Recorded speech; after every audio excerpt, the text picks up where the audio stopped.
একটা সময় ছিল, সে ছিল হাসি খুশি একটা ছেলে। সবাই বলতো এই ছেলেটার হৃদয়ে সত্যকারের ভালোবাসা আছে।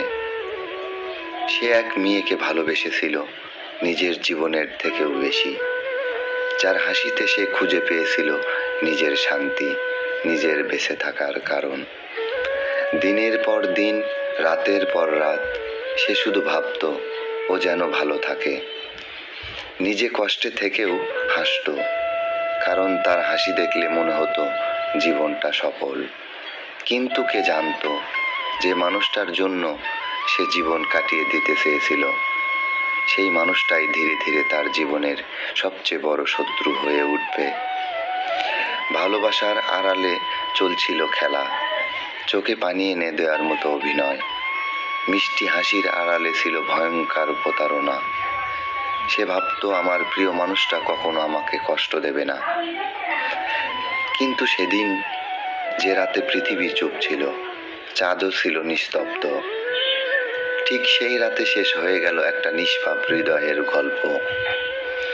যে হাত একদিন তার মুখে আদর দিয়েছে, সেই হাতই একদিন তার চোখ বন্ধ করে দিল। যে ঠোঁট একদিন বলেছিল আমি তোমায় ভালোবাসি, সেই ঠোঁটই আজ অন্য কারো নাম উচ্চারিত হয়। ভালোবাসার নামে সে হারিয়ে গেল। কেউ বুঝলো না, কেউ জানলো না।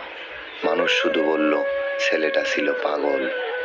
কিন্তু তারা জানে না যে পাগল হয়নি, সে শুধু এমন একজন কাউকে ভালোবেসেছিল যে ভালোবাসার মুখোশ পরে প্রতারণা শিখিয়েছিল।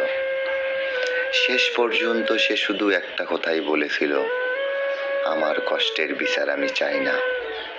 শুধু আল্লাহ যেন একদিন সত্যকে প্রকাশ করেন। তাই বলি ভাই, সব ভালোবাসা সত্য না, সব হাসি সুখের না, সব চোখের পানি দুঃখেরও না। কখনো বিশ্বাস করো, কিন্তু অন্ধ হয়ে নয়। কারণ কেউ কেউ ভালোবাসে শেষ পর্যন্ত, আর কেউ কেউ ভালোবাসার নামে শেষ করে দেয় জীবনটাকেও।